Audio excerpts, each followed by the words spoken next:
Voici l'un des plus récents équipements mis en place chez Agnico Eagle, un nouveau microscope optique qui permet déjà des avancées en matière d'exploration minière. Il y a souvent une donnée qui est un petit peu plus manquante ou partielle, c'est la donnée sur le minerai.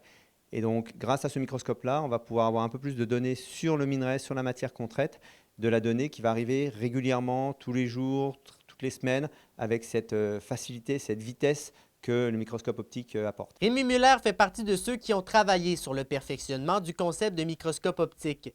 L'étudiant de l'Université du Québec en Abitibi-Témiscamingue assure que le projet sera avantageux pour l'industrie minière. Le microscope optique par rapport à un microscope électronique, par exemple, va être plus avantageux économiquement. Il y a moins de paramétrage à régler. C'est une technologie qui est plus simple, on va dire, mais qui est du coup plus abordable et plus facile, plus accessible lors de son utilisation et de son automatisation. De nombreux partenaires viennent ajouter à cette toute récente réussite. Il y a notamment Clemex, le fournisseur du microscope, mais aussi évidemment l'Université du Québec en Abitibi-Témiscamingue, dans lequel on aura l'étudiant qui sera inscrit là-bas.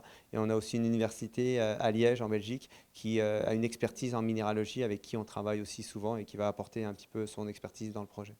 Actuellement, on a mis à peu près 250 000 $ dans le projet, le gouvernement 350, et puis ça va être en croissance avec tout ce qui est maintenance, tout ce qui est opérationnalisation, tout ce qui est déploiement plus tard dans nos opérations. Pour le député d'Abitibi-Est, l'équipement vaut ce pesant d'or. Dans le domaine minier, la compétition, elle est pas simplement que provinciale, elle est mondiale.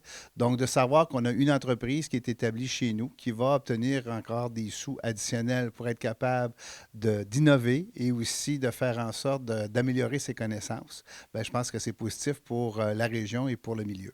Le projet de recherche est encore en phase de développement, mais l'objectif est qu'il atteigne son plein potentiel d'ici 2 ans. Alexis Dumont, RNC Nouvelles, Pressac.